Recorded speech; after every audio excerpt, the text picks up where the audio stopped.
अहो काय वहिनी साहेब काय चाललंय? बाबा काय नाही, काम करावा आता, काय करावा बाबा. जाऊ दे, आपली कामं करत राहिली ना बरं असते. कोणाशी एक नाही कोणाशी दोन नाही. मग आता आपल्या नशिबाला आलंय, काय करतो. पण मी काय म्हणतो माहिती का तुम्हाला, हं. आता तुमचे मालक जाऊन बरेच दिवस झालेत. तुम्ही एकटं बाई माणूस इथं राहताय. तुमच्याच्याने अजून काही दिवसांनी काय व्हायचं बी नाही.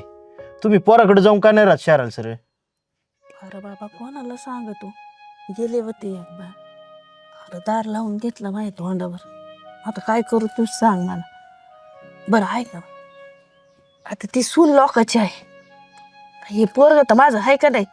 अहो ते सुद्धा दोन शब्द धाडाचं बोलत नाही. अहो, काय करता जाऊन, काय होईल ना ते माझ्या गावातच होऊ दे बाबा. वाटलं नव्हतं बा तुमचं पोरगा असं निघेल. एवढं तुम्ही लहानपणापासून सांभाळलं शिकवलं त्याला, आणि साधं तुमचं मालक गेल्यानंतर ते तुमच्याकडे बघा ना सुद्धा. अव ती बायाच अशी भेटली ना त्याला, तीच भरवती त्याची कान सगळे. आणि ते पोरग बी छान आहे का, त्याला समजत नाही का आई एकटी राहते, आता बा नाही आपला. हा, त्याचं काम नाही का लक्ष द्यायचं थोडंफार. जाऊ दे, तुम्ही लय त्रास नका करून घेऊ. आणि काय मदत लागली ना, हायच की आम्ही शेजारी तुमच्या. अहो, हा हाव की, आता मागच्या बारीने तुम्ही मला दवाखान्याला किती मदत केली बरं. ते आमचं कामच आहे. बरं चला, येतो, मोटर चालू करायची आहे मला. हा, हा. चालू दे तुमची. बापरे. हं.